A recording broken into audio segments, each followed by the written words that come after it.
Este segmento es patrocinado por Doctors Hospital at Renaissance. Gracias por continuar con nosotros y en la mañana de hoy hemos estado platicando con el doctor Juan Padilla, neurocirujano, acerca de las causas más comunes de los dolores de espalda. Doctor Padilla nos estuvo platicando de varias condiciones, pero es bien importante nosotros saber los tratamientos o algunos dolores de espalda van a requerir tratamiento, otros no. ¿Cuáles son esos y por qué? Muchas veces la mayoría del dolor de espalda se resuelve con descanso absoluto. Usualmente los mandamos a descansar por 3 días, descanso absoluto, y la mayor 80% de los dolores de espalda se resuelven con descanso. Si no se resuelve con descanso, entonces creamos un algoritmo, ¿verdad?, en donde seguimos con medicamentos y le damos un poco más de tiempo, ya la persona estando activa. Se le dan medicamentos antiinflamatorios y relajantes musculares. ¿Por qué? La mayor parte del tiempo lo que está ocurriendo es un proceso inflamatorio y el cerebro identifica que hay algo malo en la espina y te manda el espasmo muscular para que los músculos inmovilicen la espalda para que el proceso inflamatorio se resuelva. Entonces, en ese momento, pues si le damos antiinflamatorios y relajantes musculares, atacamos los dos problemas que están ocurriendo. Doctor, en cuanto a eso, ¿son medicamentos a lo mejor sin receta que pudiéramos comenzar con ese tipo de medicamentos? En ese caso podemos empezar con ibuprofeno, ¿verdad?, que se vende en las farmacias, como dicen en inglés, over the counter, y se pueden utilizar 600 miligramos de ibuprofeno y lo utilizan cada 8 horas. A eso se le asocia un relajante muscular. El relajante muscular muchas veces necesitas una receta. Usualmente utilizamos el Flexeril o utilizamos el Skelaxin, o hay otro que se llama Soma. O sea que hay distintos tipos de relajantes musculares y con una mezcla de esos dos al mismo tiempo usualmente tú puedes resolver la mayoría de los dolores de espalda. Doctor, usted nos dijo que la mayoría de los dolores de espalda se mejoran, ¿no? O pues dejamos de tenerlo, pero entonces, ¿cómo nosotros sabemos cuándo debemos acudir al médico? ¿Cuáles a lo mejor son algunos de los síntomas que nos dan esa luz de alerta de decir necesitamos ver a nuestro médico? ¿Hay algo más, un problema más grave tal vez? Claro que sí. Si ya después de que ya tú has pasado por ese tiempo de tratamiento conservador, medicamentos, descanso, todavía no has mejorado, entonces el dolor se te empieza a irradiar hacia la pierna, ya es algo un poquito más serio, ¿verdad? Ya en ese momento estamos empezando a necesitar otros estudios. Ya muy probablemente si tú vas a tu médico primario, él te va a evaluar, te chequea si el dolor de pierna es radicular, ¿verdad?, si es una radiculopatía lo que tienes en la pierna. Y si es algo parecido a eso, usualmente mandan un estudio para evaluar. El que nosotros preferimos es el MRI, la resonancia magnética, ¿verdad? Ese nos identifica muy bien los discos y los nervios y podemos identificar si hay compresión a nivel del nervio, ¿verdad? Y entonces nos ayuda a pinpoint, o sea, a especificar el tratamiento mucho mejor. Doctor, entonces luego si no mejora el dolor, son medicamentos más fuertes como medicamentos controlados, pero a mí me gustaría que hiciera también la aclaración de que esos medicamentos pueden ser adictivos y tenemos que tener mucho cuidado de tener la supervisión médica. Claro que sí.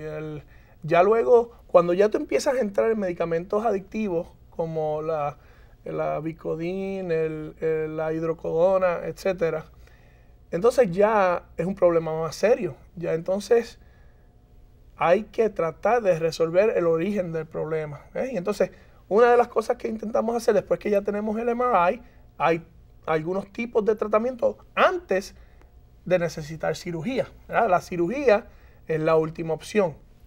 El tratamiento próximo serían inyecciones. Y mandamos a los pacientes a clínica de dolor o los hacemos nosotros, en donde ponemos una inyección directo al área del nervio. Esa inyección lleva medicamentos antiinflamatorios como lo son los esteroides y anestésicos. Entonces eso va directo al área del nervio y disminuye la inflamación del nervio y por lo tanto puede entrar cómodamente o salir cómodamente por el espacio de las vértebras, ¿no? Y a lo mejor el disco ya no lo pellizca tanto.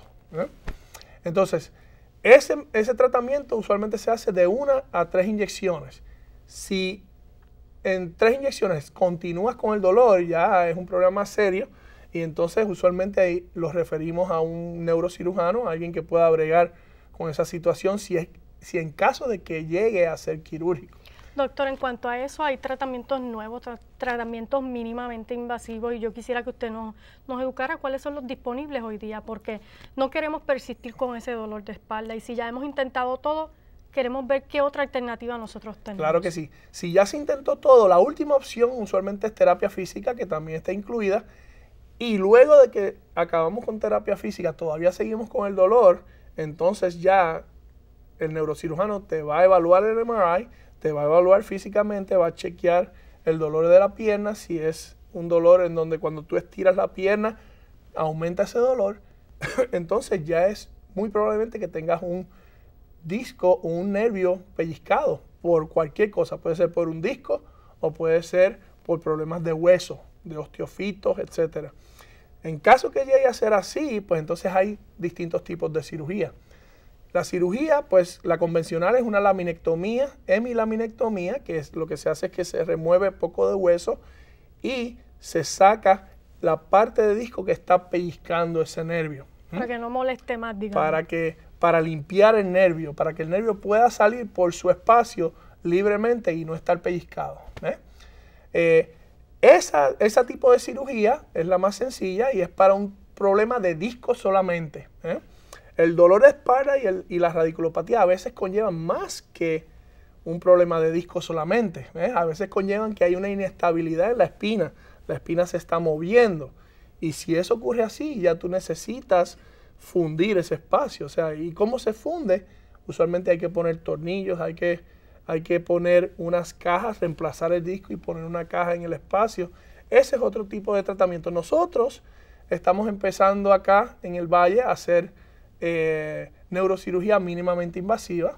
Ya esto lleva más o menos 10 años o quizás un poco más en el mercado, ¿verdad? Y ya se está haciendo, hacemos la laminectomía mínimamente invasiva por un tubito de 18 milímetros. Básicamente entramos ese tubito a través de un sistema de tubos que vamos dilatando uno sobre el otro. Cuando llegamos a los 18 milímetros ponemos ese retractor permanente y entonces por ahí, por ese pequeñito orificio, con un microscopio operamos, sacamos el hueso, un poquito del hueso que hay antes de llegar al nervio, y una vez llegamos al nervio movemos el nervio y allá abajo está el disco que está pellizcando el nervio y ahí lo afeitamos, como dicen, antes de llegar al hueso, ¿verdad? Para liberar el nervio. ¿Y cuándo entonces se va a necesitar los tornillos, por ejemplo, que nos pone a nosotros de nervios, doctor? No digas que cuando hablamos de tornillos o algo que vamos a tener en nuestro cuerpo nos preocupa. Claro que sí. El sistema, ya acuérdense, como yo les dije antes, ya cuando uno necesita este tipo de cirugía, ya el problema es serio, ya lleva cierta cantidad de tiempo, a veces años, sufriendo de ese problema. Y que no va a mejorar. Y no has mejorado y tú te estás dando cuenta que sigues empeorando. Y ya cuando uno decide hacer ese tipo de cirugía, ya usualmente la persona ha pasado por todo tipo de tratamiento y todavía no ha mejorado. Por lo tanto, esto es la última opción, pero sí ayuda muchísimo a la persona que tiene la inestabilidad y cuando se fija en su sitio, ese dolor por inestabilidad que es de espalda específicamente, es un dolor de espalda bien fuerte que te puede correr por delante de los muslos de las piernas hasta las rodillas puede llegar, ¿verdad? Es un dolor bastante fuerte, es un dolor que no puedes estar cómodo en ninguna posición. Que te incapacita Te también. incapacita. Entonces ya cuando la persona ve que su diario vivir se incapacita, no funciona como funcionaba antes, a veces ese es el momento en decidir por una cirugía. Doctor, entonces, ¿cuáles son a lo mejor recomendaciones que usted nos pueda dar para que nosotros fortalezcamos nuestra espalda, para que evitemos dolor de espalda? Si hay algunas condiciones que podamos hacer eso. Pues bien importante, yo les recomiendo, ¿verdad? Que lo más importante es mantenerse en forma. Tratar de bajar un poquito el peso, como yo necesito bajar, ¿verdad? Bajar el peso, mantenerse en un peso adecuado, hacer ejercicio, fortalecer 5 pares de músculos, que son los cuádriceps, los hamstrings, la espalda, los paraespinales, los abdominales y los músculos de las nalgas, que son los músculos que te sostienen parado, ¿verdad? Eso y mantener una postura adecuada van a ser los puntos más importantes para tú tratar de evitar estos problemas crónicos de dolor. Postura en nuestro trabajo, al sentarnos, postura al levantar objetos, Claro todo que el sí. tiempo tener la mejor postura. Doctor, muchísimas gracias por toda la información que nos trajo en la mañana de hoy. Pues gracias y gracias al pueblo del Valle de Texas. Así es. Bueno, amigos, ahora nos vamos a una pausa, pero regresamos con más de la Salud del Valle.